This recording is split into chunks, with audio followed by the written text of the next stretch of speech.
Audio Jungle.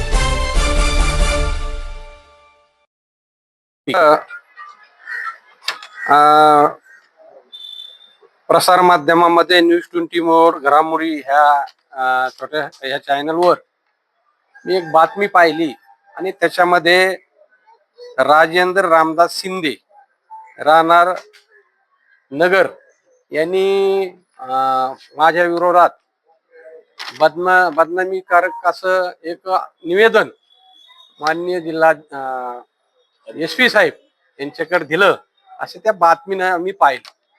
खरं पाहता त्यांनी बदनामी केली. नगराध्यक्ष नवरा म्हणून यांनी टेंडर भरायला विरोध केला, मला फोन करून किंवा मला दमदाटी दिली.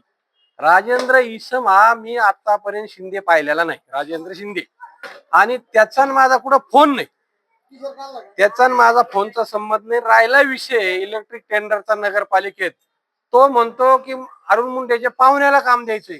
माझ्या कोणत्याही पाहुण्याचं टेंडर त्याच्यात 5-6 टेंडर मध्ये आलेलं नाही. मला कुठेही पाहुण्याला टेंडर द्यायचं नाही, पण जाणून बुजून मला बदनाम करायचं हे षडयंत्र आहे. हे राजेंद्र शिंदे हा कटपुतली. त्याच्या माग एक ज्यांनी माझ्यावर ज्या माणसानी का ज्या विस्मानी मागच्या PIच्या मार्फत माझ्यावर गुन्हा दाखल केला होता, तेच आज परत ते राजेंद्र शिंदेच्या माध्यमातून मला बदनाम करण्याचा प्रयत्न करीत आहेत. तुम्ही किती बदनाम केलं तर जे खरे ते दूध का दूध पाणी का पाणी होणार आहे. मी आता शेवगाव पोलीस स्टेशनला एक केस दाखल करायला आलो. मी आता त्याच्यामध्ये नमूद केलंय, मी कुठंही राजेंद्र शिंदेना फोन केलेला नाही. माझा आणि त्याची कुठं ओळख नाही. मी कोणत्याही विस्माला दमबाजी केली नाही. आणि दुसरी गोष्ट, मी उद्याच्या दिवसापर्यंत त्या राजेंद्र इस्मेला बोलून, शिंदेला बोलून, त्यांनी कुठं मी फोन केलाय, त्याला कुठं दमदाटी केली, त्याच्या फोनवर माझा कोड रेकॉर्डिंग आहे, ते डिपार्टमेंटनी तपासावं. नसता उद्या मी त्याच्यावर गुन्हा दाखल करणार आहे.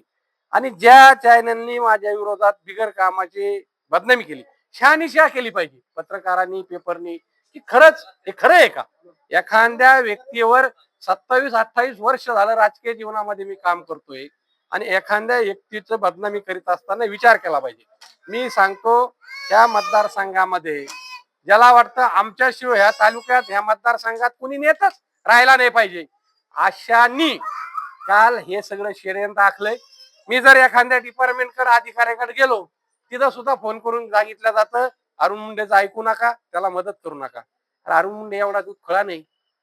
अरे तुम्हाला पालथ केल्याशिवाय मी राहणार नाही, काळजी करू नका. माझ्यात बी धमक आहे, पण असे खोटे नेटे लबाडी धंदा तुम्ही बंद करा. एक दिवस तुम्हाला आम्ही ह्या तालुक्यामध्ये निश्चित गाडल्याशिवाय राहणार नाही, एवढं बोलतो. आणि ज्या राजेंद्र शिंदेनी खोटा गुन्हा दाखल केलाय, त्याच्यावर मी खोटा माझ्या आणलाय, त्याच्यावर मी गुन्हा दाखल केल्याशिवाय राहणार नाही.